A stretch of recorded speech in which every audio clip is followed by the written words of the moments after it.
À présent qu'on a fini de réaliser la légende, il s'agit de mettre les bons figurés en face de chaque élément de légende.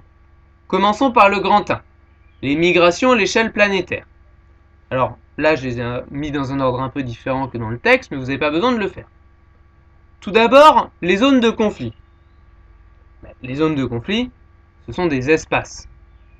Donc ce qu'on va vouloir cartographier, c'est une surface. Alors là, il y a plusieurs couleurs utilisables. Pour les conflits, on peut mettre du rouge, mais le rouge, on va beaucoup s'en servir pour des figurés, vu qu'il y a peu de zones à colorier sur cette carte. Autant utiliser une couleur dont on va avoir moins besoin plus tard, l'orange ou le jaune.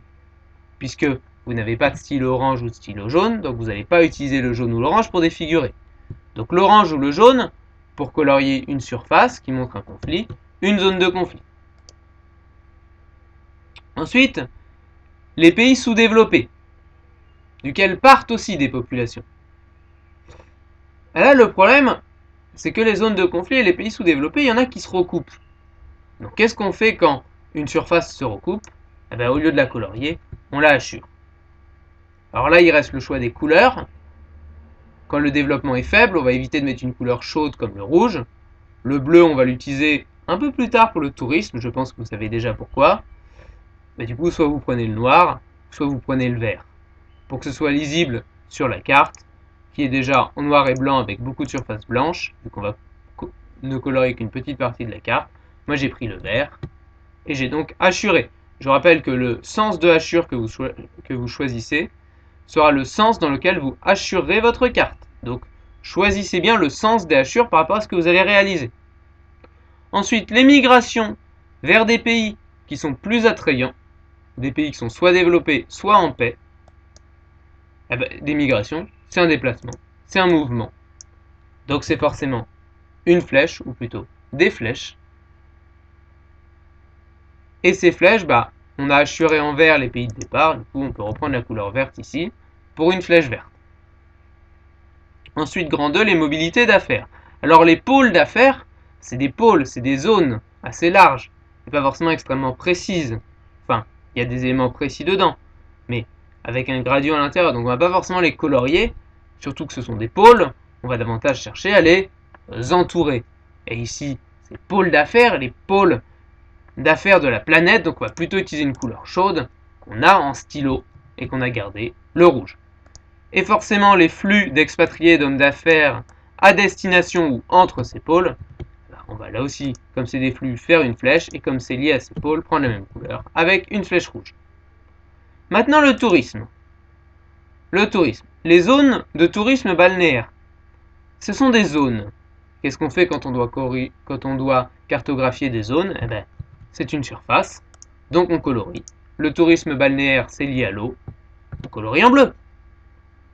Ensuite, les ports de croisière. Alors là, il nous faut choisir un figuré. Vous avez le choix. Généralement, on prend plutôt les triangles pour les aéroports, plutôt les points ou les ronds pour les grandes villes. Là, pour les ports, du coup, il nous reste un figuré. C'est le carré. Comme on parle encore de choses liées aux éléments balnéaires, liées au tourisme balnéaire, on peut reprendre la même couleur.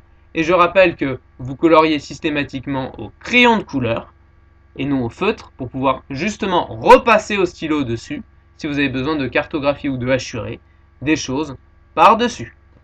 Donc le fait que le stylo bleu ne pourrait pas se voir sur une plage bleue n'est pas problématique ici, puisque le stylo bleu se voit sur du crayon bleu, et du coup utiliser du bleu clair pour pouvoir utiliser votre stylo bleu qui lui est foncé.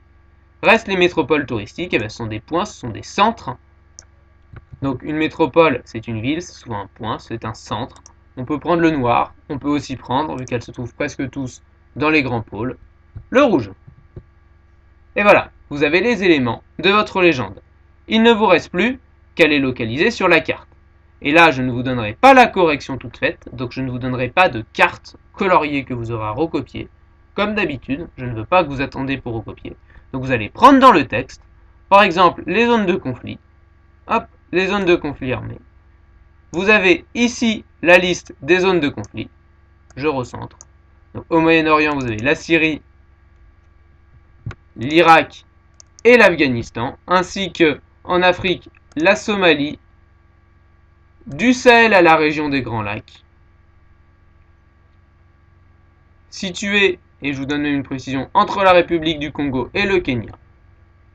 Donc qu'est-ce que vous allez faire? Vous allez prendre un atlas, vous regardez sur internet où sont ces régions, et ce sont ces régions-là que vous allez me colorier en jaune.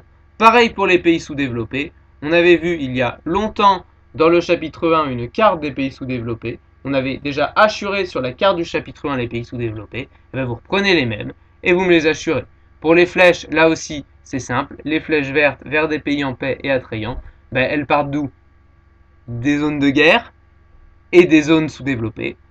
Vers où? Eh ben, c'est écrit ici aussi. Elles vont de l'Afrique subsaharienne, donc les zones qui sont en Afrique subsaharienne, vers l'Europe. Elles vont des îles d'Asie du Sud vers l'Australie et d'Amérique centrale et latine vers les États-Unis. Donc vous me faites une flèche qui va de l'Afrique subsaharienne, en tout cas les zones que vous avez coloriées et assurées en Afrique subsaharienne, vers l'Europe. Vous me faites une flèche qui va de la zone que vous avez coloriée regroupant la Syrie, l'Irak, l'Afghanistan, là aussi vers l'Europe. Une flèche qui va des îles d'Asie du Sud-Est vers l'Australie et une flèche qui va de l'Amérique centrale vers les États-Unis. Ensuite, élément suivant de légende, les principaux pôles de mobilité d'affaires, ils vous sont donnés dans le texte, l'Amérique du Nord, l'Europe occidentale et la côte sino-japonaise. Donc vous entourez l'Amérique du Nord avec le sud du Canada, vous entourez l'Europe occidentale et vous entourez le Japon, la Corée du Sud et la côte chinoise. Ça vous fait 3 grands pôles. Ensuite, vous cartographiez les mobilités entre ces grands pôles, donc vous faites des flèches qui vont entre ces grands pôles, mais aussi vers les zones proches, donc une flèche qui va de la zone que vous avez entourée en Europe vers l'Afrique, de l'Amérique du Nord vers les Caraïbes et l'Amérique du Sud, et de la Chine vers l'Asie du Sud. Enfin, le tourisme balnéaire, c'est simple, vous coloriez en bleu les mers touristiques, à savoir les Caraïbes, la Méditerranée et la mer de Chine, colorié en bleu. Vous me localisez avec un carré bleu Venise, Barcelone, Hong Kong, Singapour et Miami. Donc vous prenez un atlas, vous cherchez sur internet, c'est très très simple. Et vous ajoutez avec un rond rouge les principales métropoles de tourisme culturel. Là aussi vous regardez sur un atlas ou leur localisation sur internet. Paris, Rome, Berlin, New York, Los Angeles, Istanbul, Pékin, Tokyo. Et vous me faites tout ça du coup pour le prochain cours. Et je ne donnerai pas de carte corrigée. Je vous laisserai avec ces seules indications. C'est-à-dire que je viens de vous le refaire à l'oral, j'étais pas obligé de vous le faire, je pouvais laisser chercher dans le texte. Donc vous me localisez tout ça grâce à un atlas et vous les coloriez ou vous les localisez avec les bons figurés au bon endroit.